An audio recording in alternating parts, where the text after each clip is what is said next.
Je pense que non, vous êtes pas en retard, vous inquiétez pas. Vous n'êtes pas du tout en retard. Vous êtes vraiment pile à l'heure. De toute façon, c'est comme à chaque fois dans n'importe quelle, session de streaming, de live, on attend un petit peu avant de lancer. Là, ça fait 2 minutes qu'on a lancé le live, donc vous pouvez arriver progressivement. Est-ce que vous allez manger pendant ces moments de conférence ou pas? Est-ce que vous êtes fait un café? Est-ce que vous êtes bien installé? Telle est la question, parce que les sujets que nous allons aborder aujourd'hui sont quand même très costauds. On va être tout à fait honnête. On a choisi avec conviction et précision les différentes personnes qui vont intervenir aujourd'hui. Alors, pour aujourd'hui au programme, on va parler d'IA et de handicap. Est-ce qu'on est plus sur des voies de progrès ou d'exclusion? Donc là, ce sera pendant 1 heure, avec des questions-réponses incluses. Pendant tout ce temps-là, on va pouvoir aborder ce sujet donc à partir de midi, 12h05, quelque chose comme ça, jusqu'à 12h55, voire 13h. Et ensuite, on enchaînera avec le plaidoyer en faveur des profils atypiques avec Magali qui va donc nous parler de ce sujet fascinant qui ressort aussi de son expérience professionnelle et personnelle. Eh bien, écoutez, je pense que nous allons pouvoir laisser sur scène Emmanuel et Tanlan progressivement. Déjà, hop, ce qu'on va faire, c'est qu'on va nous reculer. Je vais vous demander tout de même, avant de commencer votre conférence qui s'appelle donc IA et handicap, progrès ou exclusion, de vous présenter. Emmanuel, tu veux te présenter rapidement, en même pas 2 mots? Bien sûr, bien, la présentation est prévue. Hein. Je Oui. m'appelle Emmanuel, je suis très enchantée d'être là parmi vous. Merci de nous accueillir et de nous permettre de donner cette présentation avec Tanlan. Avec grand plaisir. Tanlan, est-ce que tu veux te présenter aussi très rapidement, même si ça fait partie de votre conférence? T'es mythe. Oui, alors attends, il y a juste un petit souci de micro. Normalement, je peux te le... Hop. Bonjour à toutes et à tous. Désolée, j'avais mute mon micro pour pas que vous ayez d'écho. Donc, je m'appelle Tanlan et je suis développeuse. Bon, bah, super. Je vous laisse la scène, c'est votre moment. On sera là, on mettra progressivement les commentaires à la fin de votre conférence et on se fera toute une session questions-réponses et je pense qu'il va y avoir beaucoup de questionnements. Eh ben, écoutez, la scène est à vous les filles. Merci beaucoup. Bonjour à tous et toutes, bienvenue à notre conférence IA et handicap, progrès ou exclusion. Nous sommes ravis, Tanlan et moi, de vous partager nos expériences et nos réflexions par rapport à l'intelligence artificielle en tant que personne concernée par le handicap. Tanlan, tu veux dire bonjour? Oui, donc bonjour à toutes et à tous. On est vraiment très ravis de faire ce talk en ligne pour la première fois. Alors, nous allons nous présenter. Je m'appelle Emmanuel. Je suis sourde de naissance avec 2 implants cochléaires. Ce sont des appareils auditifs, mais bien plus performants. J'aime bien dire que je suis bionique avec mes implants cochléaires. Je suis développeuse depuis une dizaine d'années et je suis récemment entrée chez Shodo à Paris. Shodo, vous l'avez vu hier avec Jonathan et Laurie, qui vous ont fait un super play d'ailleurs sur la vie à Shodo. Donc, je vous la représente plus. C'est une ESN qui est vraiment spécialisée dans le développement, le coaching, qui est à fond engagée dans la justice sociale par la diversité et l'égalité des salaires. Donc, vraiment, on milite pour une meilleure inclusion dans la télé. Je ne suis pas experte en IA, mais j'utilise des outils automatiques dans mon quotidien, ce qui m'a permis de prendre conscience de l'importance de l'IA dans ma vie. Donc, moi, ma situation est un peu différente que celle d'Emmanuel.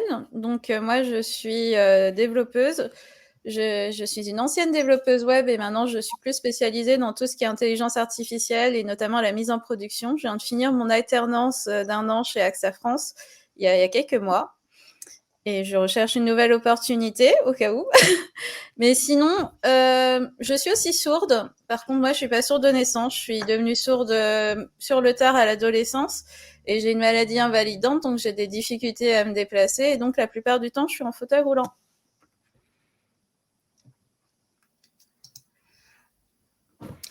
On va commencer un petit peu dans le lourd, c'est qu'est-ce que l'intelligence artificielle? Parce qu'on en parle beaucoup dans les médias, mais on présente ça comme quelque chose de révolutionnaire, de tout nouveau, mais en réalité, on n'est pas sur quelque chose de si neuf que ça. Donc, l'intelligence artificielle, c'est quelque chose de très vaste et c'est une discipline qui a commencé à émerger dans les années 70, il me semble, où en fait, on est dans une discipline dont le but était de parvenir à imiter les capacités cognitives d'un humain par une machine. Dans la réalité, ce qui diffère par rapport aux algorithmes un peu plus classiques qu'on va avoir l'habitude d'utiliser en informatique, c'est que d'habitude, on leur donne des données, on leur donne des règles, par exemple, tu as un nombre, tu lui ajoutes 5 et je veux le résultat.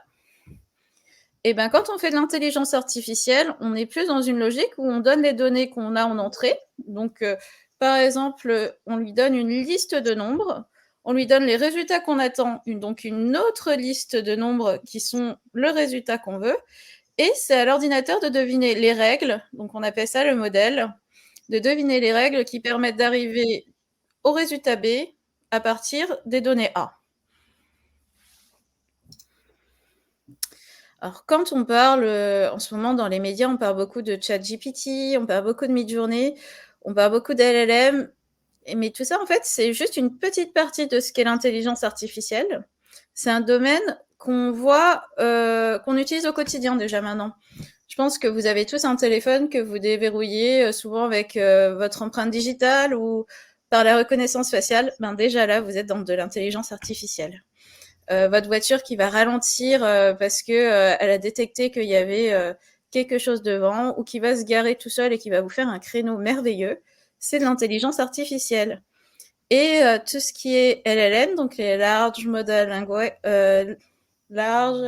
Model, donc les modèles qui s'intéressent à comprendre le langage humain, c'est qu'une petite partie d'une autre boîte qui s'appelle le Deep Learning, et la boîte un petit peu plus simple, c'est la boîte du Machine Learning. Je fais un petit rappel sur le RGPD. En fait, on peut s'opposer à avoir un traitement totalement automatisé. Encore faut-il savoir qu'on fait l'objet d'un traitement automatisé. Hier, par exemple, j'ai appris en lisant sur Blue Sky que la caisse d'allocation familiale, elle avait un algorithme qui triait les allocataires et qui leur donnait une note.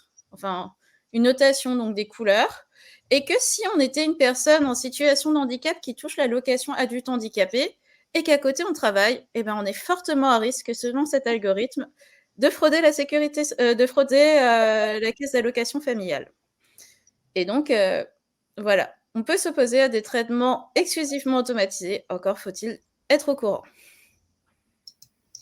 Avant d'aller plus loin, je pense qu'il est important de faire un état des lieux sur le handicap.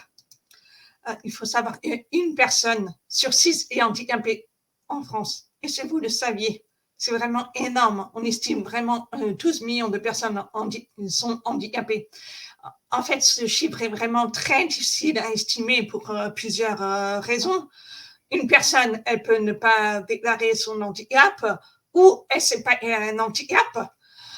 Ou alors, elle a un handicap qui peut survenir en haut de sa vie et se faire diagnostiquer, peut se révéler vraiment un parcours de combattant pour faire connaître son handicap. Donc vraiment, c'est vraiment des chiffres sous-estimés et difficiles à vraiment avoir un chiffre réel sur le nombre de personnes handicapées en France. Contrairement aux idées reçues, le handicap, elle ne concerne pas les personnes qui ont un fauteuil roulant. Savez-vous que 80% des handicaps ne sont pas visibles? Un handicap est souvent très peu visible. Par exemple, on parle d'Annan et moi, vous ne saviez pas, mais on vous parlait et avant de nous présenter, vous ne saviez pas que nous étions sourdes. Vous ne saviez pas que Annan est en fauteuil roulant. Donc, vraiment, de la caméra ou en live ou dans la réalité, vous ne voyez pas tout de suite notre handicap. Donc, vraiment, c'est pas le fauteuil roulant. on a 5 grandes familles de handicap. Nous avons le handicap moteur, le handicap sensoriel, le handicap intellectuel, le handicap psychique et enfin les maladies invalidisantes comme l'endométriose par exemple, le cancer, la maladie de Parkinson ou la maladie de Charcot par exemple, c'est tout un tas de... Il y a plein de maladies. Ce sont vraiment des maladies invalidisantes qui peuvent être handicapantes en quotidien à court, moyen ou long terme. Donc, c'est normal que ça fasse partie de cette famille de handicap. Nous pouvons cumuler également plusieurs handicaps et donc avoir une pluri-handicap. L'handicap peut être aussi quelque chose de temporaire, hein. Vous pouvez vous casser une jambe et vous allez vous trouver de manière temporaire en situation de handicap. On estime qu'environ 50% des Français seront en situation de handicap, même de manière temporaire dans leur vie. Donc on parle quand même d'une grosse part de la population. Alors, maintenant que je vous ai parlé en gros de ce que c'était une intelligence artificielle, on va le mettre en pratique. Donc, à la base de toute intelligence artificielle, il faut des données pour qu'ils puissent comprendre ce qu'on veut faire. Donc, l'image, ce serait celle d'une plante. Dans le pot, vous avez votre terreau et c'est les données que vous lui donnez. La plante, c'est le modèle que vous allez faire et les fleurs, c'est le résultat que vous allez obtenir. Je vous renvoie vers un lien. Vous aurez accès au slide par la suite, un lien d'une présentation qui a eu lieu à Claude Alp sur l'intelligence artificielle expliquée en 20 minutes, qui est au moins très simple à comprendre et qui permet d'aller un petit peu plus loin. Et là, je vais vous demander d'avoir un petit peu d'imagination. Je vais vous demander de vous mettre à la place d'un data scientist. C'est la personne qui est chargée de créer les modèles de machine learning, de deep learning. Et on va imaginer qu'on a une société qui fait des gamelles pour chiens et chats. Une gamelle avec 2 compartiments qui s'ouvrent avec une petite caméra. Et ils s'ouvrent, si un chien s'avance, la gamelle pour les chiens s'ouvre. Et si c'est un chat qui s'avance, la gamelle pour les chats s'ouvre. Donc, je vais vous fournir plein d'images et je vais me dire, c'est simple, moi j'ai un chien, j'ai plein d'images de mon chien. Donc, je vais vous donner plein d'images de mon chien, je vais vous donner plein d'images de chats que j'ai trouvées sur Internet. Et à partir de ça, vous allez créer votre modèle. Donc, d'abord, vous allez regarder les images que je vous ai fournies, vous allez faire des hypothèses, vous allez essayer de manière très empirique à trouver le bon modèle pour remplir cette fonction. Et vous allez entraîner votre modèle, l'évaluer, donc c'est-à-dire à partir de métriques que vous avez précédemment définies. C'est très mathématique, hein. Vous allez définir que ce qui est important, par exemple, c'est que la gamelle, elle s'ouvre à chaque fois qu'il y ait un animal, que ce soit un chat ou un chien, que ce soit d'abord la gamelle pour les chats qui s'ouvre. Et après, vous allez industrialiser. Donc là, on est plus dans du software engineering. Mais comme je vous ai donné des photos de mon chien, en fait, cette gamelle, elle marche très très bien si c'est mon chien qui s'approche de la gamelle. On va dire que c'est un des chiens de Marcy qui s'approche, il va pas reconnaître que c'est un chien, et parce qu'il ne connaîtra que mon chien, et la gamelle, elle va pas s'ouvrir. Alors ça peut paraître un petit peu gros dit comme ça, mais en réalité, c'est quelque chose qui arrive souvent. Parce que, par exemple, si au lieu d'une gamelle, moi, je veux faire une porte qui mène à un accès handicapé, par exemple, qui vous permet d'aller plus vite à la caisse. Quand vous avez une situation de handicap, vous avez une priorité à la caisse. Et là, on va faire un système qui, automatiquement, elle détecte la personne handicapée et puis, hop, vous avez une caisse handicapée qui s'ouvre. Génial, hein? Eh ben, on va se dire, je vais prendre des images d'Internet, hein, c'est facile. On tape sur Google, comme là le montre Emmanuel, handicap, personne en situation de handicap, et puis vous voyez, il y a plein d'images. Je vais prendre ces images-là pour créer mon modèle. Chouette, hein, on voit, il y a des personnes, donc si on prend juste les photos de personnes, on devrait pouvoir faire quelque chose. Et vous voyez qu'il y a quand même pas mal de fauteuils roulants, hein. Et si on passe à la slide d'après, on va se dire, ouais, c'est logique, quand on pense handicap, on pense fauteuil roulant.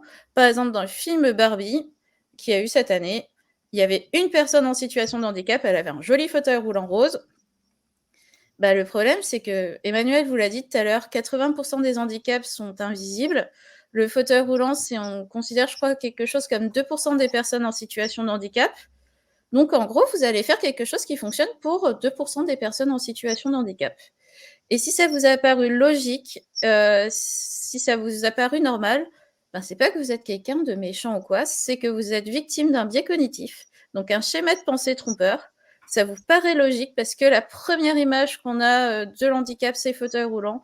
Le logo qui sert souvent à l'handicap, c'est un fauteuil roulant. Ça vous a paru logique, mais ça ne l'est pas.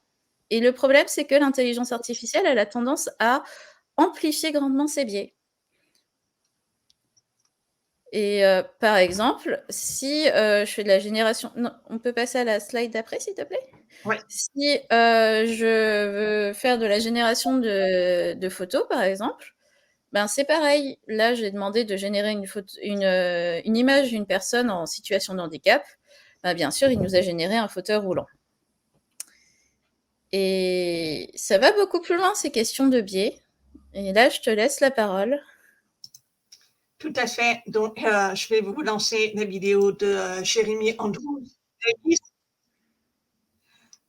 Donc là, je vous présente Jérémy Andrew Davis, qui est autiste. Et il a demandé à Midjourney de lui générer des personnes autistes, parce que la représentation des personnes autistes est vraiment importante pour lui. Et donc, vous pouvez voir sur cette vidéo, il a fait tout un échantillon d'une centaine d'images. En tout, il a testé une centaine d'images. Et toutes ces images, vous pouvez constater, elles se ressemblent. Et vous constatez à travers ces images, la personne autiste générée par l'IA, elle est éminemment triste, dépressive, a toujours la tête un peu bizarre. En termes de diversité, c'est toujours un homme blanc. Il y a très peu de femmes. Et alors, vous pouvez constater, pour l'IA, toutes les personnes autistes, elles se ressemblent ainsi. Elles se ressemblent toutes ainsi. Or, ce n'est pas la réalité. Pourquoi une personne autiste doit être forcément triste et dépressive? Une personne handicapée n'a pas le droit d'être bien dans sa peau, d'être heureuse. Oh, mais nous sommes, Damian et moi, nous sommes très bien dans notre peau. On est heureuse. Donc là, on peut dire vraiment clairement sur cette vidéo, l'intelligence artificielle a des biais, malheureusement. Oui, on parle de biais validistes dans le cas de raisonnement faux sur l'handicap. Et ce type de biais sont très problématiques aussi dans un autre domaine, c'est celui de la santé. En fait, c'est que longtemps, on n'a pas pris en compte qu'il y avait des différences ethniques importantes et que pour soigner, par exemple, si on prend... j'ai participé à une table ronde la semaine dernière sur le sujet et une radiologue nous disait, si vous avez, par exemple, si vous prenez un marqueur comme le pourcentage de graisse dans le corps pour indicateur d'une certaine maladie en regardant des clichés radiographiques, bah, ça peut marcher sur des personnes européennes, mais le même raisonnement ne marchera peut-être pas sur des personnes asiatiques qui ont une corpulence beaucoup plus fine ou sur des personnes américaines qui ont en moyenne une corpulence beaucoup plus importante. Donc, les biais et les questions de différence ethnique, de genre et tout ça sont vraiment très, très importants dans l'intelligence artificielle. Que l'intelligence artificielle ait des biais, c'est normal parce que l'humain en a, mais par contre, il faut faire très attention à déconstruire ces biais parce qu'on les amplifie énormément avec l'intelligence artificielle.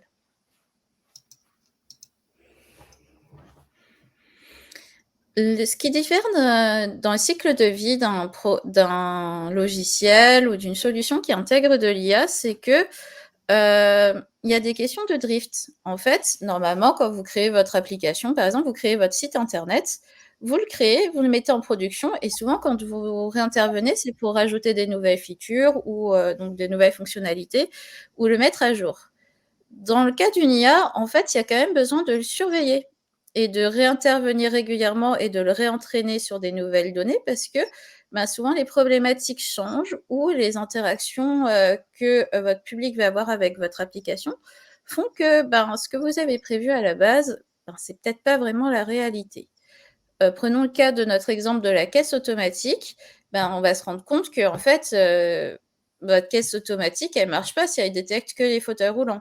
Donc, il va falloir réintervenir. Donc, ça veut dire on va devoir récolter des données et retrouver de nouvelles images, et ça ne marchera pas parce que 80% des handicaps sont invisibles, mais trouver de nouvelles images pour entraîner ce modèle en, par exemple, prenant des personnes avec un déambulateur, en prenant des photos de personnes avec une canne ou des béquilles. Mais ça ne couvrira pas du tout la majorité des cas parce que 80% des cas, l'handicap est invisible. Mais c'est une piste. Et cette spécificité du réentraînement existe dans quasiment tous les systèmes avec de l'intelligence artificielle. C'est ce qui peut rendre aussi qu'un programme qui fonctionnait très bien, comme un ChatGPT dans Bling, au début fonctionnait très bien et au bout de quelques jours est devenu raciste, par exemple, c'est parce qu'il a pris en compte les échanges qu'il a eus avec les interlocuteurs. Voilà. Tout à fait. Et c'est pour ça que c'est le but aussi de cette conférence de vous expliquer l'impact qu'il y a dans la vie des personnes handicapées. Donc, c'est important de travailler avec les personnes concernées. Et en travaillant avec elles, il existe des innovations qui sont créées avec l'intelligence artificielle et qui peuvent avoir des impacts positifs ou négatifs dans la vie quotidienne des personnes handicapées. On va voir ça tout de suite. On parle sous-titrage et la transcription automatique. Ce sont des outils les plus connus. On utilise plus. Et moi, j'utilise personnellement le plus avec Tangan également. Donc, on voit beaucoup ces outils qui sont très présents dans les plateformes de vidéo et de visio. Donc, on peut voir au fil du temps que le sous-titrage automatique est de plus en plus efficace, de plus en plus utilisé au quotidien, disponible dans plusieurs langues et qui peut être utilisé pour la transcription automatique. Et surtout, c'est facile à intégrer. Mais peut-on vraiment y compter dessus? Lorsque nous sommes en visioconférence ou lorsqu'on visionne une vidéo en direct, comme là, par exemple, nous sommes en direct, il y a des sous-titres automatiques qui s'affichent. Et avec nos accents, Tadnan et moi, on a du mal à se faire comprendre par l'IA. Et c'est très difficile de dire à l'IA, non, tu as fait une erreur, stop, corrige. Et comme nous sommes en live, on peut pas mettre en pause la réunion, on ne peut pas mettre en pause en disant à l'IA, là, tu as fait une erreur, soit dans des situations en visioconférence ou dans des vidéos en direct. Du coup, on s'en trouve obligé de faire en utilisant notre subclasse mentale, en lisant sur les lèvres, en l'image elle est bonne, en écoutant, on a des appareils auditifs qui sont performants, et analyser le contexte quand il y a des erreurs de sous-titrage et constamment, c'est vraiment épuisant de faire il y a cette charge mentale qui fait qu'on est obligé de compenser pour y arriver à suivre. Des exemples faits le jour avec les sous-titres automatiques, et nous avions parlé de Rain Haïti, et avec nos accents, ça sous-titré vers Haïti. Ben là, j'utilise les sous-titres automatiques pour vous suivre. Ça m'a fait vers Haïti, le pays Haïti, et ruine vers. Bon. Et en fait, c'est encore plus compliqué que ça. C'est qu'il faut se dire, c'est que nous, on est toutes les deux développeuses. Donc, on fait, comme je pense beaucoup d'entre vous, beaucoup de franglais. On a un langage qui est quand même plutôt technique. Et donc, les sous-titres automatiques, eh ben, ils sont pas faits pour travailler dans des domaines techniques très spécifiques comme l'ingénierie informatique. Et ils sont pas faits pour souvent traiter deux langues en même temps. Donc, ils vont faire ce qui est arrivé à Paris Web. Ils vont traduire certains mots, mais quand c'est le nom du projet sur lequel vous travaillez, vous vous dites, mais qu'est-ce que c'est ça? Et en fait, c'est extrêmement fatigant au bout d'une journée où vous avez beaucoup de réunions et vous devez à chaque fois comprendre ces espèces de textes à trous bizarres. Complètement. Et pour l'anecdote, le mot le plus marrant que j'ai eu le droit, c'est en ChatGPT est arrivé. Partout, je voyais écrit chat GPT. Alors, bougeons la subclasse mentale pour dire, ah oui, mais non, mais c'est ChatGPT et non pas ChatGPT. Bon, ça, c'était... On a eu des situations assez OS. Par contre, lorsqu'on visionne une vidéo qui n'est pas en direct, on peut utiliser des sous-titres automatiques, mais comme l'a dit Tania, c'est pas toujours fiable. Donc, on ne sait pas du direct. vérifiez que les sous-titres automatiques fonctionnent bien. Et s'il y a des erreurs, n'hésitez pas à les corriger. C'est vraiment important. Parce qu'en les corrigeant, on apprend à l'IA et elle a fait des erreurs ou tel mot. Donc, c'est vraiment important. Oui, certes, ça prend du temps de les corriger, mais vous gagnez déjà du temps parce que la synchronisation, elle est faite. Les sous-titres, c'est fait, il ne vous reste plus qu'à corriger. Donc, on vous incite fortement à corriger les sous-titres en vous uploadez des vidéos. Et d'ailleurs, j'avais donné une conférence l'année dernière sur ce sujet. N'hésitez pas à aller voir sur le site de Paris Web si vous voulez mieux comprendre les stupidité.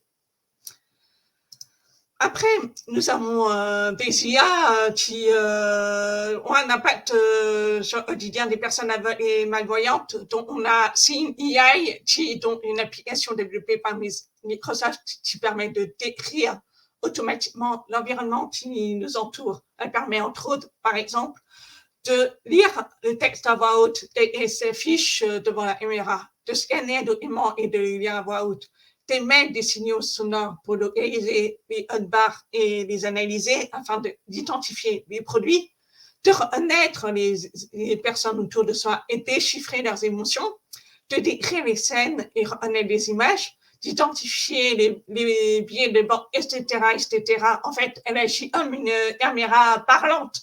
C'est juste incroyable. À contrario, nous avons l'application Be My, qui est une application qui met en relation les personnes aveugles et malvoyantes avec des bénévoles. Les bénévoles, elles fournissent via l'appel vidéo une assistance visuelle aux utilisateurs et utilisatrices aveugles et malvoyants. Et avec l'arrivée de GPT, OpenAI, MeMy est en train de concevoir un nouvel outil, Virtual Launcher. C'est un outil qui est vraiment en bêta-test. Et donc, l'IA serait capable d'analyser un test et de donner la réponse comme le ferait un bénévole humain. Mais une question demeure. Est-ce que la personne avec ou malvoyance peut faire un élément confiance à l'IA? Parce que si l'IA, elle se trompe, ça peut avoir des conséquences plus ou moins graves. Cela pose donc vraiment une question éthique ou morale. Il y a aussi bien d'autres innovations en cours et on peut test où vous avez listé, c'est vraiment une liste non exhaustive, mais on a sélectionné les innovations qui nous ont plu, qui sont des opportunités formidables pour améliorer le quotidien des personnes handicapées. Par exemple, IA et Elios, qui sont des entreprises qui proposent de traduire les contenus automatiquement en langue des signes française. Donc, ça permettrait d'aider une minorité de personnes sourdes s'exprimant en langue des signes pour comprendre le contenu numérique. Attention, les avatars, elles n'ont pas vocation de remplacer les interprètes en langue des signes, mais ils peuvent être utilisés comme chatbot, par exemple. On a Emoface, qui est une IA qui permet de reconnaître les émotions pour aider les personnes autistes. Pour les voitures autonomes, on pourrait envisager d'avoir une IA qui aide à manœuvrer les fauteuils roulants et détecter les obstacles pour les éviter. Pour les voitures autonomes. Tout homme, la herbe intelligente qui permet de diriger la personne aveugle ou malvoyante vers les destinations choisies. Un GPS, ce serait formidable ça. Avec With the One, c'est pouvoir reformuler autrement les textes compliqués pour les personnes avec un handicap intellectuel. Franchement, moi, ça m'aurait bien aidé s'il y avait des documents juridiques. J'ai acheté un appartement et chacun compris au chacun juridique pour lire le bail. On a fallu m'expliquer. Et franchement, c'était très embarrassant. Donc, With One, c'est un bon outil pour pouvoir aider à faire comprendre les documents compliqués. Ou alors, réduire les sons environnants grâce à l'IA dans les appareils auditifs. C'était le projet de Anti-On et qui sont déjà présents dans pas mal de marques. Donc, vous pouvez le constater, il y a beaucoup de possibilités. Et vraiment, c'est très excitant. Et en plus, il faut se dire, c'est que l'inclusivité, c'est un petit peu ce qu'il y a au-dessus de l'accessibilité. C'est que, par exemple, comme les sous-titres automatiques, vous pouvez les utiliser aussi si vous êtes entendant. Il y a il y a pas d'exclusion en se disant: «Ah mais moi j'entends bien, je n'utilise pas les sous-titres». Non, non, il y a beaucoup de gens qui utilisent les sous-titres, par exemple, dans les transports en commun, quand vous n'avez pas la possibilité d'avoir le son. Donc c'est vraiment des outils et des technologies qui se développent et qui seront au final au service d'à peu près tout le monde. Tout à fait, tout à fait. Mais c'est très bien de créer des nouvelles technologies permettant d'aider les personnes handicapées, mais attention aux idées qui ne sont pas réalistes.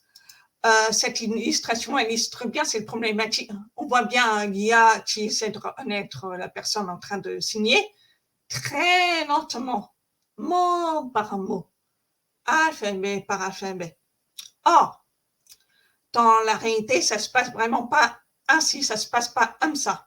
Les personnes sourdes signent, elles signent très très vite, voire parfois trop vite, ce dont l'IA, comme vous pouvez constater, elle n'arrive pas à reconnaître les signes de la langue des signes tellement ça va vite.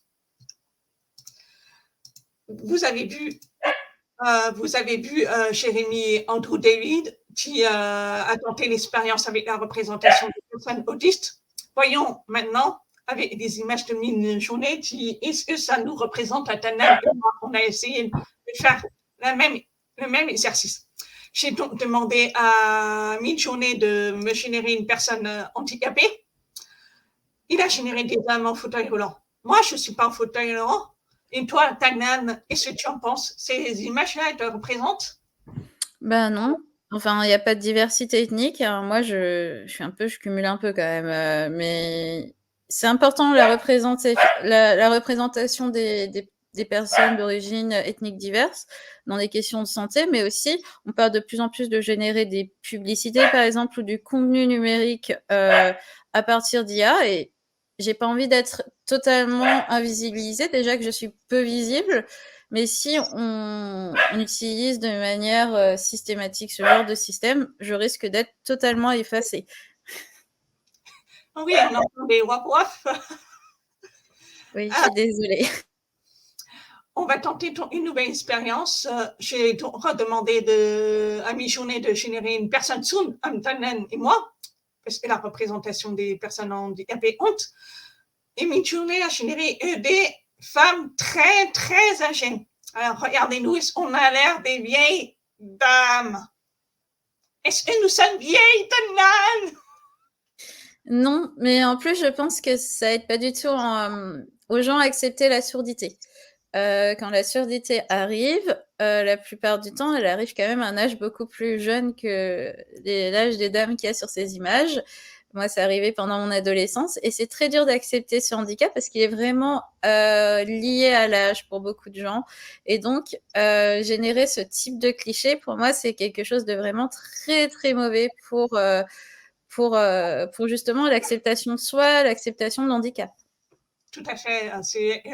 Pareil, la surdité, ça peut toucher à tout âge et elle ne concerne pas les personnes âgées. Hein. Le handicap, ça peut survenir à tout moment, malheureusement. Donc, on va retenter une dernière fois avec une expérience avec Midjourney, avec une développeuse sourde, parce que Tanan et moi, nous sommes développeuses et sourdes. Et ben, c'est raté. Ça nous a généré des opératrices. Je ne suis certainement pas une opératrice et je n'utilise pas de S. Enfin, plus maintenant, parce que quand j'écoute de la musique ou quand je téléphone, mes implants OER, c'est ça qui est génial, la technologie. Mes implants OER, elles possèdent le Bluetooth et elles deviennent grosso modo des AirPods. Ce qui fait que je peux écouter de la musique ni vue ni vue. C'est génial la technologie, moi j'adore. Dis-moi, Dana, tu sais pourquoi ça a généré des opératrices? Je pense que c'est parce qu'il y a un manque de représentation des femmes développeuses. Donc, il n'a pas su interpréter qu'est-ce que c'était une femme développeuse. Pour lui, une femme qui travaille dans la tech, eh ben, c'est forcément une secrétaire ou une opératrice. Là, on lui a demandé de générer en gros une minorité d'une minorité, parce que des représentations de développeurs, je ne pense pas que ce soit quand même ce qu'on lui demande le plus souvent. Et de représenter une femme et développeur, c'est un peu comme quand il y a eu des exercices qui ont été faits où ils ont demandé de représenter un médecin noir africain qui soignait des enfants pauvres blancs. Et bien, l'IA générait des images d'un médecin blanc qui soignait des enfants africains. Et bien, pour le cas de la femme développeuse, je pense que comme statistiquement, on est très peu, eh ben, il a tendance à représenter plutôt des femmes qui sont opératrices. Malheureusement, il y a du taf. C'est à toi, Tadnan? Oui. Alors, là, c'est un post qu'on a vu il y a très peu de temps, où on s'est rendu compte, en fait, que ChatGPT avait des biais racistes, des biais sexistes pour le coup, bien ancrés, et que quand on lui demandait d'expliquer la même chose, mais à deux personnes de sexe différentes, de genre différent plutôt, donc à un homme et à une femme, et ben en fait la définition qu'il donnait à une femme, elle était quand même beaucoup plus simplifiée, beaucoup plus imagère et beaucoup moins scientifique que celle qu'il donnait à un homme. Et on a voulu faire la même expérience, mais en lui demandant de faire la même explication à un enfant et à une personne en situation de handicap. Et ben, il s'avère que même si l'explication pour l'enfant est assez simple, pour la personne handicapée, donc quand on imagine handicap, nous, on l'imagine au sens quand même assez large du terme. Et ben pour lui, il a tendance à penser que le handicap est soit de l'ordre plutôt mental, peut-être, ou de l'ordre de la compréhension, puisqu'il essaye de dire tout de suite qu'il va faire l'explication la plus claire et accessible que possible, et donc vraiment la même quasiment explication qu'il fait à un enfant. Alors que, ben, je pense pas que je sois, comment dire, intellectuellement limitée par mon handicap, et je ne pense pas que ce soit le cas d'Emmanuel. Je pense pas que ce soit le cas de la majorité des personnes en situation de handicap. Mais là, on se retrouve encore face à un biais validiste on demande une explication pour une personne handicapée, donc il faut forcément que ce soit beaucoup, beaucoup plus simple. Et voilà, vous pouvez constater, c'est être question complètement différente, avec être réponses différentes des uns et des autres. Donc oui, nous sommes vraiment pas héros devant l'IA, et vous preuve, il y a eu malheureusement des drames, et donc on a une personne fragile psychologiquement. Elle conversait avec Elisa, une IA, et lui confiait tous ses sentiments. Cette personne avait trouvé en cette IA une confidence, une amie, et au fil du temps, elle a complètement oublié. Elisa était dénuée de sentiments, d'empathie, que c'était une intelligence artificielle. Donc la personne, elle a dit à Elisa, je veux mourir, est-ce que tu penses que je devrais le faire? Et Elisa lui a répondu, j'aimerais te voir mort. La personne s'est malheureusement suicidée. À la suite de ça, la start-up qui a construit Elisa a mis des garde-fous pour éviter que ça se reproduise. Il y a des signes évidents de suicide ou de dépression, il y a des numéros mis à disposition. Nos biens, ils ont vraiment un impact fort, et l'impact, elle peut être dramatique sur les personnes handicapées. C'est pourquoi, les chassistes, il est important de collaborer avec les personnes handicapées pour éviter que ça se reproduise. En fait, comme dans la présentation qu'il y a eu hier dans l'accessibilité des jeux vidéo, il faut des personnes issues de diversité au sens large, donc dans les questions d'handicap, les questions de genre, les questions d'origine ethnique, pour pouvoir lutter et déconstruire les biais dans les IA qu'on crée. Quand on crée une IA, quand on crée une solution avec de l'IA, on va, d'une manière ou d'une autre, on va reproduire et amplifier les biais qu'on a nous. Donc, il faut avoir le regard de plusieurs personnes pour justement lutter contre ces biais. Là, la question qui s'est passée avec Elisa, c'est simplement que les personnes n'ont pas pris en compte le danger pour les personnes qui sont à fragilité psychologique. Il y a aussi un gros manque d'information du grand public sur qu'est-ce que c'est une IA, comment ça fonctionne et les risques derrière. Parce que là, cette personne était dans une situation surtout d'anxiété écologique, et il croyait vraiment que l'IA allait lui apporter la solution à cette anxiété écologique. Et l'IA, ça n'a pas d'émotion, comme l'a dit Emmanuel, mais c'est surtout que c'est quelque chose qui résonne de manière très mathématique. Oui, s'il y a moins d'humains, théoriquement, pour la planète, c'est mieux. Voilà. Mais derrière, ça veut dire que ce n'est pas protéger les publics les plus faibles et qui vont peut-être avoir du mal à accéder à la connaissance et à l'information pour comprendre que l'outil qu'ils utilisent, c'est qu'un outil. C'est pour ça, on vous le rappelle, et nous avons vraiment tendance à les oublier. Les intelligences artificielles sont des outils. Les reconnaissances des sons, par exemple, ils peuvent provoquer des faux positifs. Talnan et moi, on avait utilisé cette appli, la reconnaissance des sons, et on ne dit pas le nombre de faux positifs qu'on a eu. Moi, j'ai fini par le désinstaller parce que à chaque fois, j'avais une alerte qui me disait oui, il y a quelqu'un qui vous attend derrière votre porte. Ça a sonné. Je vais à ma porte et il n'y a personne. Je dis ah, c'est peut-être l'interphone. Je regarde l'interphone. Ah non, il n'y a personne. Et c'est constamment, ça s'est reproduit constamment. Ou alors, je regardais la télé et il y avait dans des films policiers, bon, forcément, il y a des sirènes. Et moi, j'avais une alerte sur mon téléphone en disant oui, il y a la police autour de vous. Alors, ça venait de la télé. Donc, voilà, oui, ça arrive. Là encore, on est dans un cas, c'est logique pour le coup de la sirène, mais on ne se rend pas compte, c'est que normalement, les IA, comme tout programme informatique pour moi, on doit répondre à un besoin. Et le problème de ce type de solutions qui n'ont pas sûrement été développées avec des gens concernés, c'est qu'ils remplissaient plus leurs besoins. C'est que si on se retrouve à aller ouvrir la porte 15 fois dans la journée pour rien, ben, concrètement, c'est plus un handicap que quelque chose qui nous facilite la vie. Tout à fait.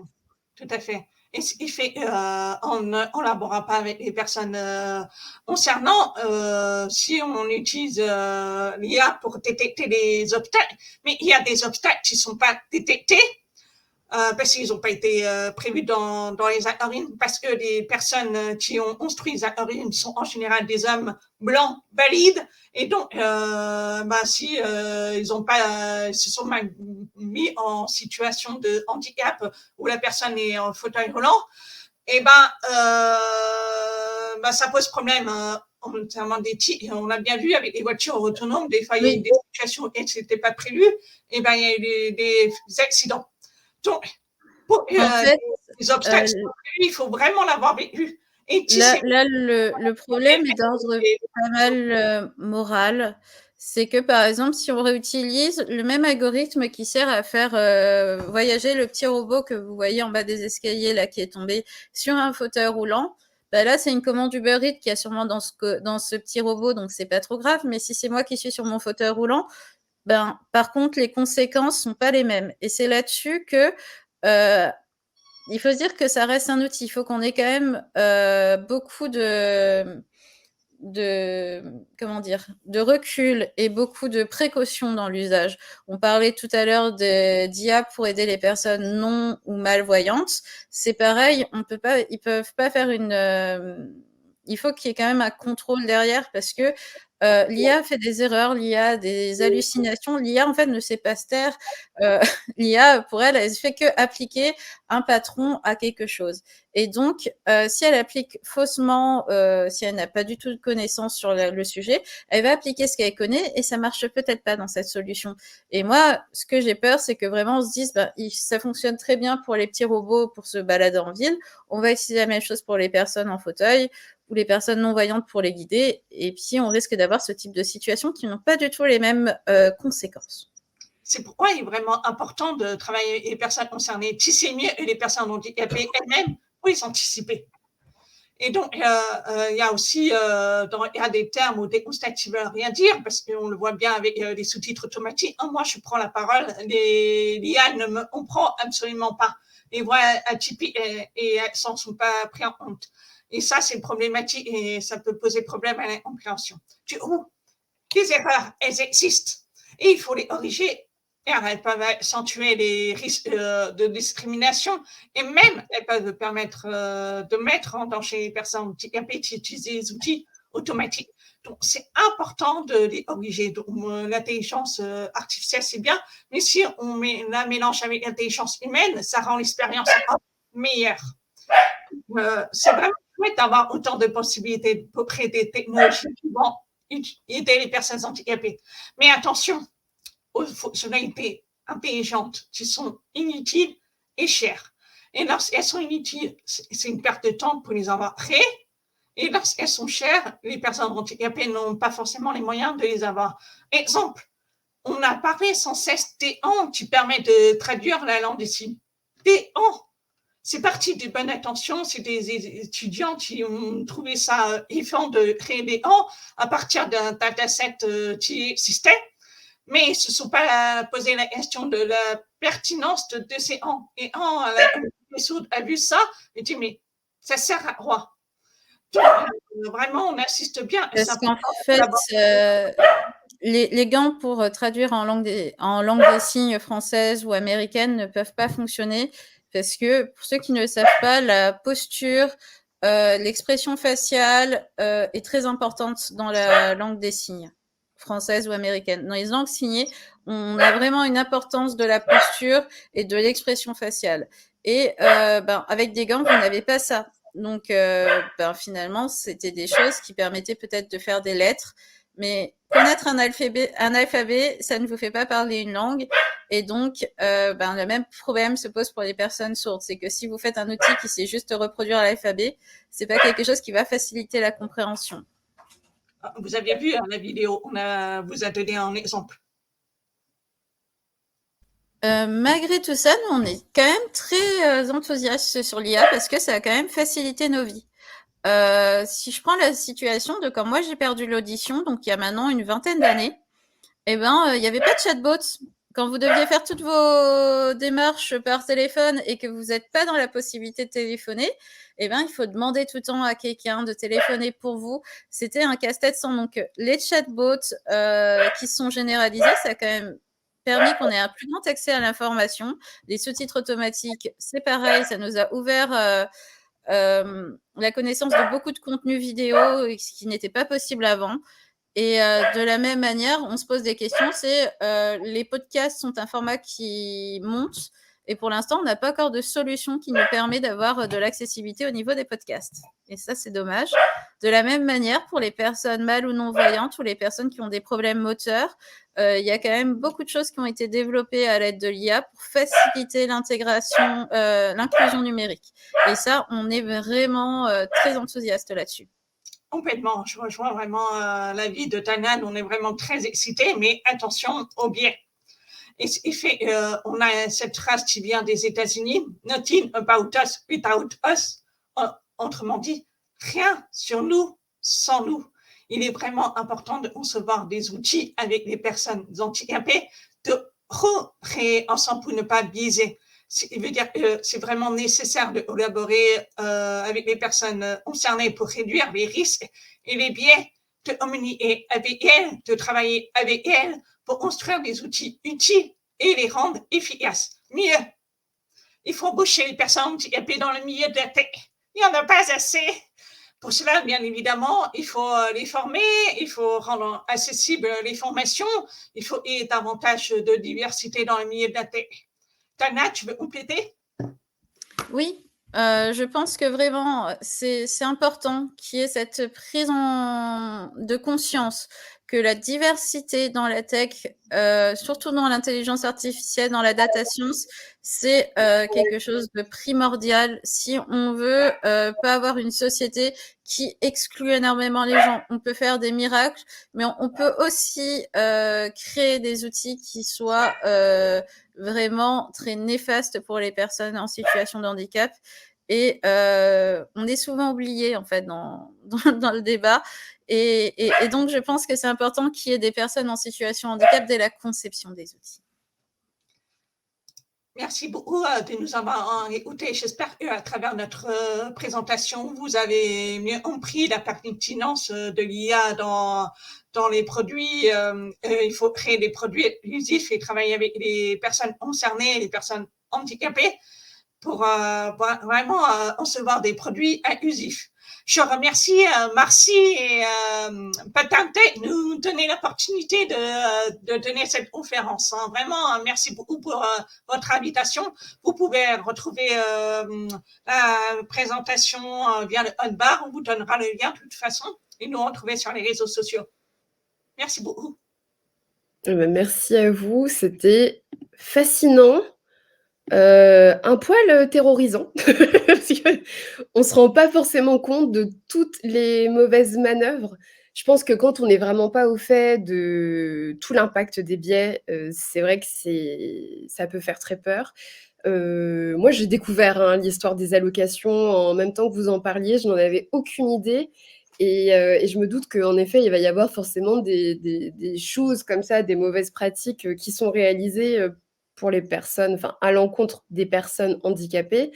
Il est vrai que personnellement, je parle surtout des sujets, discriminatoires, à l'encontre des minorités de genre, femmes ou personnes trans et par ailleurs, après personnes trans, je ne suis pas trans, donc évidemment que je vais prioriser la parole des personnes trans avant tout sur le sujet, mais aussi, à l'encontre des personnes dites racisées. Donc je vois la même, dynamique qui s'applique Oui. malheureusement, encore une fois, de En fait, manière on est toujours l'autre de quelqu'un. Donc, s'il n'y a exactement. pas de diversité sur quelque forme qu'elle soit, en fait, on arrivera toujours à des situations où on va multiplier les biais.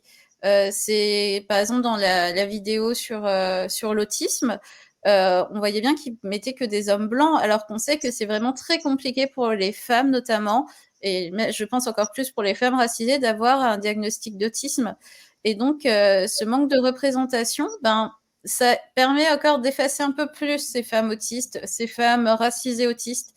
Et ça, c'est vraiment pas très, très, très bon pour la société, pour les personnes autistes, parce que je pense que beaucoup de personnes en souffrent de ce manque de représentation et de cette difficulté diagnostique.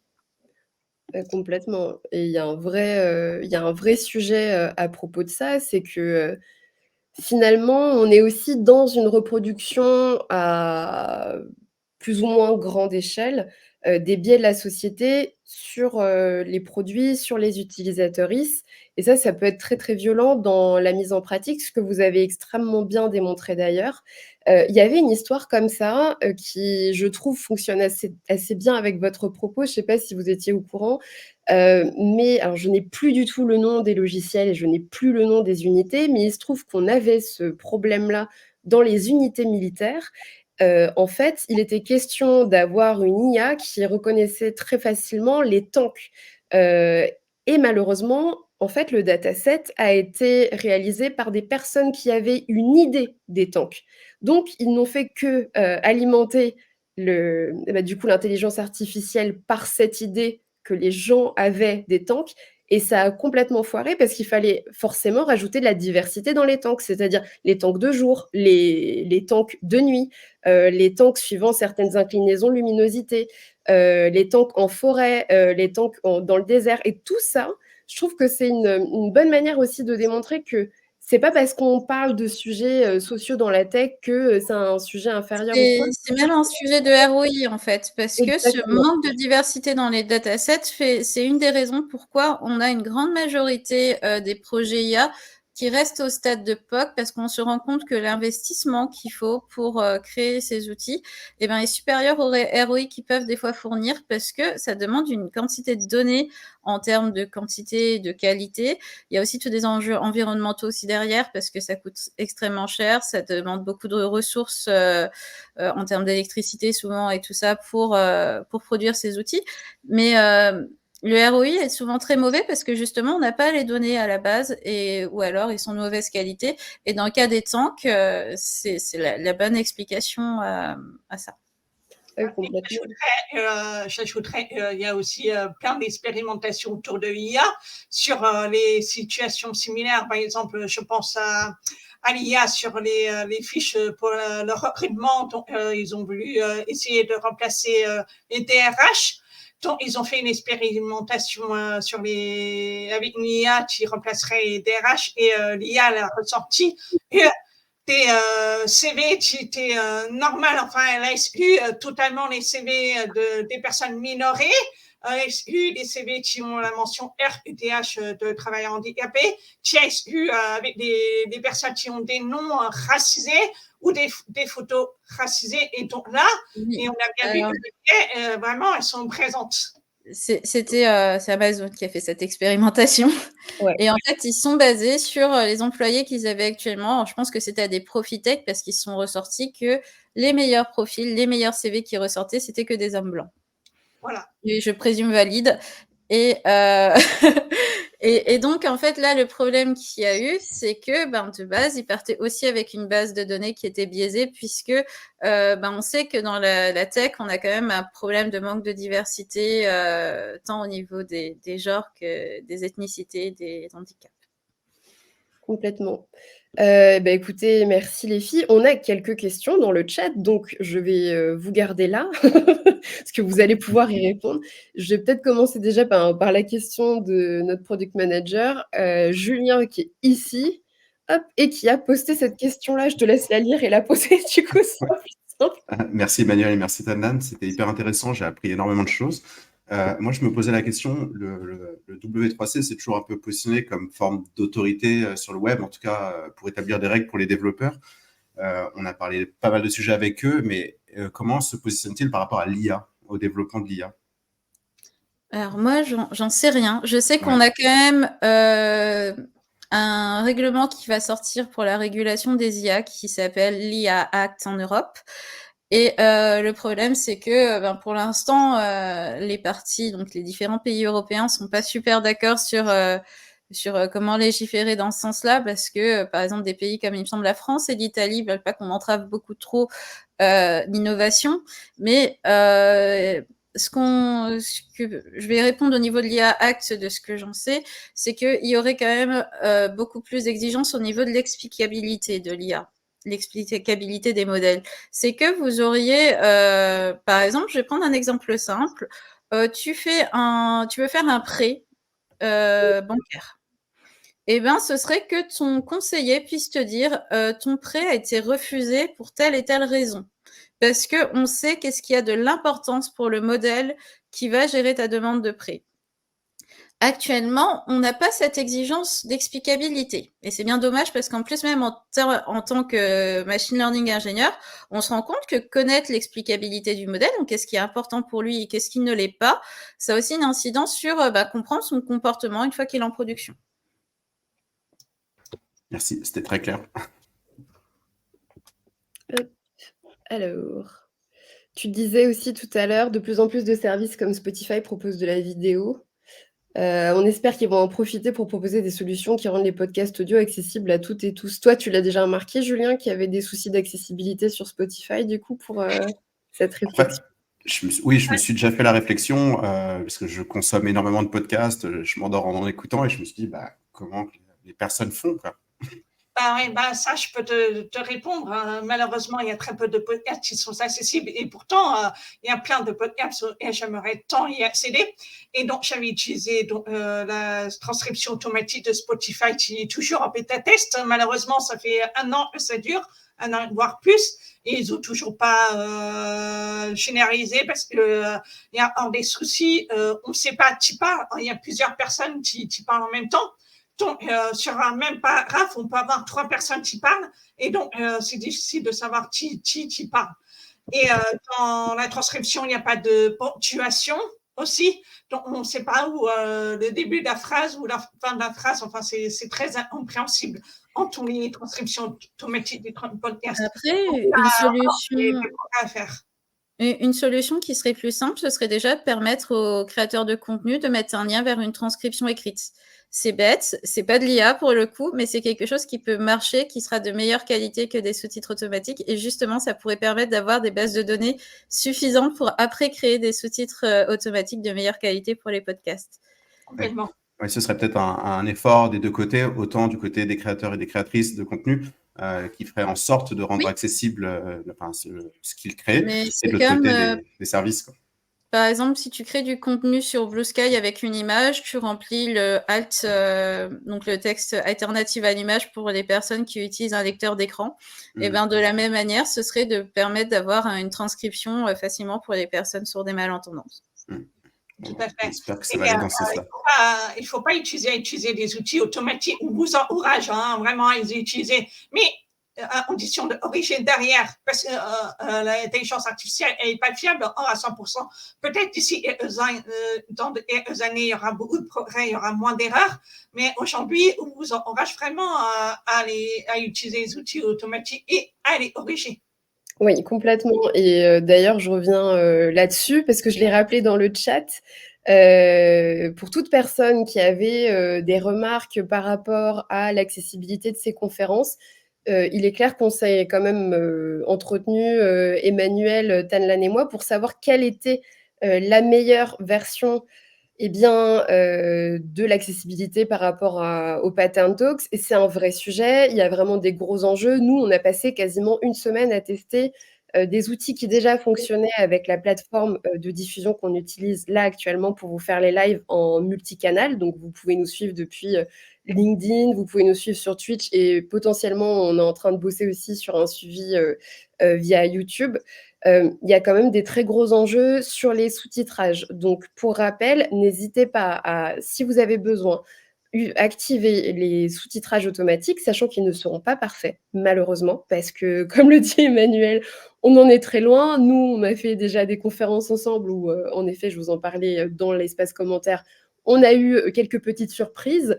Mais par ailleurs, on est en train de travailler sur une extraction de chaque conférence. On va vous fournir une transcription qui sera vraiment surveillée, corrigée par chacun et chacune de nos speakers pour que vous puissiez avoir accès à la meilleure version possible de ces conférences. Je crois qu'on avait quelques dernières questions. Lisa, tu en avais, il me semble.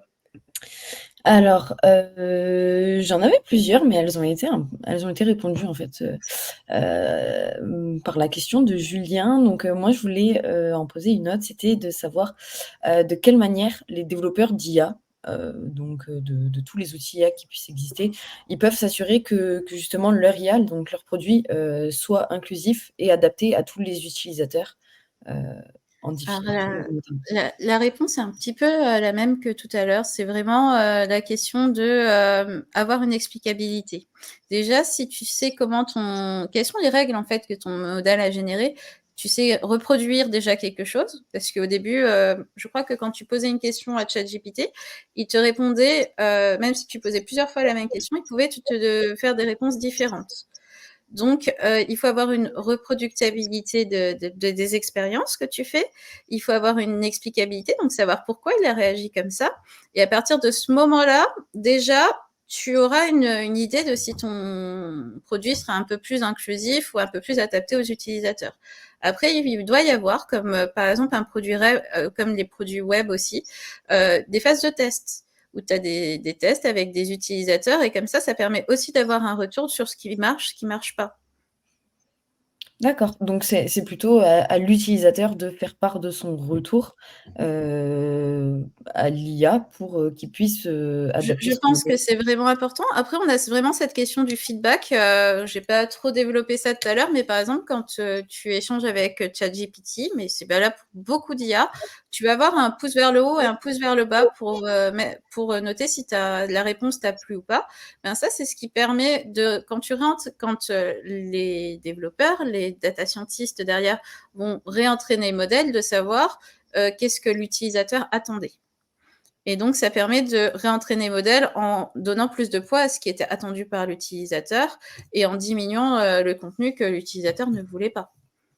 Par exemple, pour te citer un exemple, les toutes premières fois que j'utilisais ChatGPT, je lui ai posé une question au sujet de la surdité, parlant on désigne les personnes sourdes et malentendantes, et ChatGPT systématiquement me répondait les personnes sourdes muettes. Parce que c'est un préjugé il y a dans la société depuis le Moyen-Âge en disant les personnes sourdes ne sont systématiquement muettes. Alors, c'est pas les cas. Oui, mais avec les progrès technologiques, sociaux, médicales, les personnes sourdes ont appris à parler, à oraliser. Et c'est pas parce qu'elles sont nées sourdes, elles sont privées de leur voix, leur art de vocale fonctionne très bien. C'est juste avec l'éducation, elles ont eu du mal à apprendre à parler, accès à l'orthophonie pour apprendre. Donc, c'est faux de dire que les personnes sont sourdes, muettes. Tout homme, je me demandais, elle parlait les personnes sourdes et ChatGPT me répondait systématiquement en langage des signes. Alors que la langue des signes, c'est vraiment une langue à part entière, c'est pas un langage. Donc on était plusieurs à dénoncer ça en masse à ChatGPT en disant non, c'est faux, on n'utilise pas sourd-muet, on n'utilise pas le langage des signes. Et maintenant, il a appris ses erreurs et ne dit plus. Ok. OK, donc c'est un rôle super important, en fait, de l'utilisateur, de faire son feedback, Non, à c'est un l'outil peu IA. comme tout, hein, il y a un travail à faire. Il faut remonter l'information aux développeurs, mais c'est comme, je pense, à peu près beaucoup d'outils numériques. Vous utilisez un site internet qui n'est pas accessible, bah, une des bonnes choses à faire, c'est d'envoyer un petit commentaire quand même, que derrière les concepteurs soient au courant. Parce que je pense que c'est difficile, surtout dans des questions d'accessibilité. Il y a tellement de situations différentes d'avoir cette prétention de rendre les choses à 100% accessibles et accessibles à tout le monde. Donc, si au moins il y a quand même des efforts qui sont faits, si la personne connaît bien son modèle et peut l'expliquer, c'est déjà top. Mais avoir des feedbacks des utilisateurs, c'est aussi quelque chose de très précieux pour moi en tant que concepteur. OK, oui, c'est sûr. OK, bah, merci beaucoup, d'avoir répondu à mes questions. Merci. Alors c'est super. Je vais juste mettre en avant, avant de passer la scène à notre futur speaker, je vais vous mettre en avant le, repo GitHub qu'Emmanuel qu'Emmanuel a créé, pardon, j'ai perdu ma voix, et qui liste en fait tous les outils pour faire du sous-titrage de vidéos selon vos besoins. Elle a rédigé d'ailleurs un super article à ce sujet, donc un grand merci à Angie qui a remis le lien. N'hésitez pas à regarder tout ce que, réalise Emmanuel, depuis, ce repo. Vous pouvez, aussi regarder les différentes, conférences, qu'ont réalisées Emmanuel, et Tanlan, notamment ta conférence, il me semble, au DevFest, Lille, si, je ne me trompe pas. Parce qu'il me semble que tu étais passée juste après moi sur scène.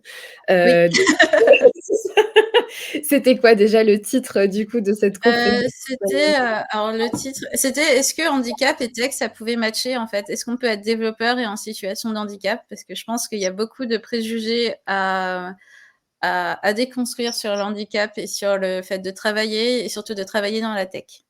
Ouais, carrément, c'est un sacré sujet, surtout, quand on prend en considération que les intersections que nous pouvons vivre, à titre individuel et de groupe ont de grosses conséquences sur notre industrie et la façon dont on envisage aussi tous les produits qu'on conçoit. Qu'est-ce qu'on avait d'autre comme commentaire intéressant? Ouais, pareil, je serais intéressée par un, retour d'expérience et ou un tuto pour utiliser vos outils. Et bah, écoutez, on en discutera, de manière collégiale. Dans tous les cas, en plus, on va pouvoir, réaliser, je pense, outre mesure, soit d'autres, meet-up en ligne comme ça, sur des sujets à 100 sur le handicap et les différents handicaps. Je pense qu'on en discutera bientôt et il me semble d'ailleurs que tu as une conférence actuellement que tu as faite, très récemment et que certainement tu es en train de réaliser aussi pour la suite de 2024. Emmanuel, quelle est la conférence que tu as réalisée sur le sujet du handicap? Ouais, bah, tout cette année, j'ai donné une conférence au secours chez les personnes handicapées dans mon équipe. Et vraiment, en fait, ce titre est un peu ironique parce que je dis tout ce que les gens disent tout bas quand ils attaquent une personne handicapée dans l'équipe. Et à travers cette conférence, j'essaie de déconstruire les préjugés du handicap. Il ne faut pas avoir peur de travailler avec les personnes handicapées, que ce soit dans la tech ou dans d'autres secteurs d'activité, parce que vraiment, nous sommes là pour travailler avec tout le monde. C'est pas parce qu'on a un handicap qu'on est moins compétent que les autres. Au contraire, on a des compétences et on a notre place dans notre secteur. Complètement. On a une petite recommandation, une dernière, qui est faite par Angie, qui explique que pour revenir à l'algo, de la CAF, c'est pas la première fois qu'on constate des biais de discrimination. Si vous voulez aller plus loin sur ce sujet, on a également la conférence qui est vraiment très bien. J'ai pu, la voir et je la recommande aussi. Si jamais ces sujets-là vous intéressent, vous regardez la conférence de Mathilde Saliou qui a été faite, à Mix IT, donc qui est une conférence lyonnaise. Et le titre, c'est Comment le numérique limite les libertés des femmes et des minorités.